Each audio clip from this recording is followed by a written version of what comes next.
Halo semuanya, perkenalkan nama saya Leonie Octavia, NPM 2351041, kelas 3 IHMB. Di sini saya akan menjelaskan mengenai proses pendaftaran sampai dengan putusan suatu permohonan atau gugatan.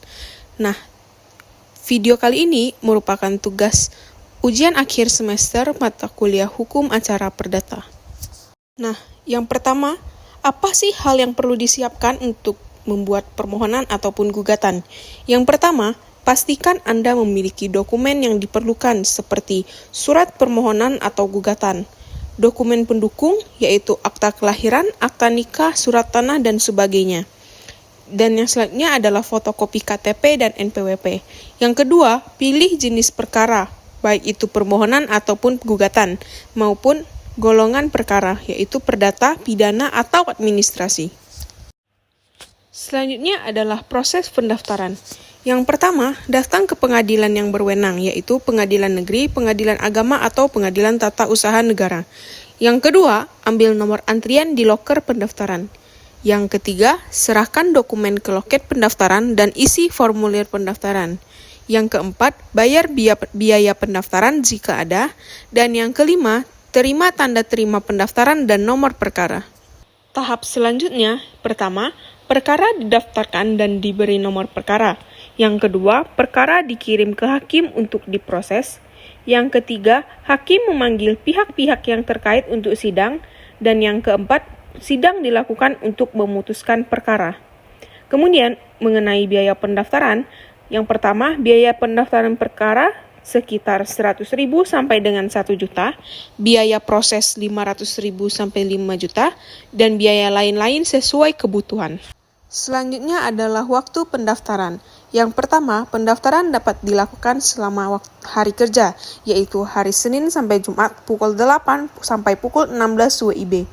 Yang kedua, pengajuan perkara dapat dilakukan sebelum jam 12 WIB. Yang selanjutnya adalah pengadilan yang berwenang. Pengadilan negeri itu untuk perkara pidana dan perdata, pengadilan agama terkait perkawinan dan waris, pengadilan tata usaha negara terkait administrasi. Selanjutnya adalah proses pendaftaran, yaitu 1 sampai dengan 3 hari. Yang pertama, pendaftar mengajukan permohonan atau gugatan ke pengadilan yang berwenang.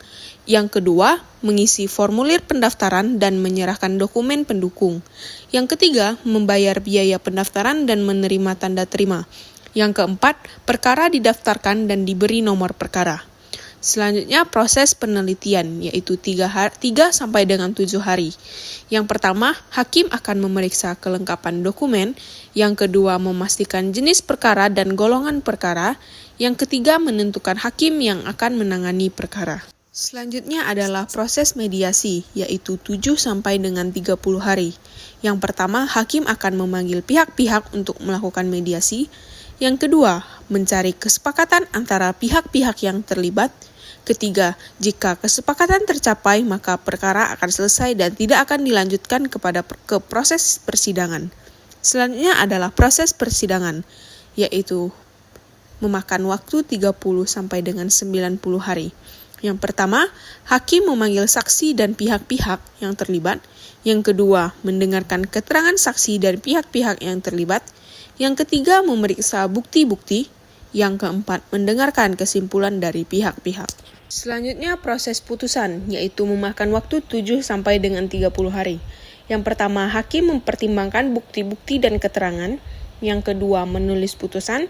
Yang ketiga, membacakan putusan di sidang terbuka.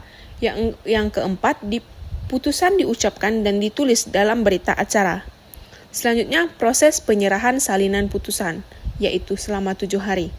Yang pertama, pihak-pihak menerima salinan putusan. Yang kedua, membayar biaya pengambilan salinan putusan. Selanjutnya adalah proses banding atau kasasi. Ini opsional. Yang pertama, pihak yang tidak puas dengan putusan dapat mengajukan banding ke pengadilan tinggi. Yang kedua, jika masih tidak puas, dapat mengajukan kasasi ke Mahkamah Agung. Nah, itu tadi adalah proses pendaftaran sampai dengan putusan suatu permohonan atau gugatan. Berikut yang dapat saya sampaikan, lebih dan kurang saya mohon maaf. Terima kasih.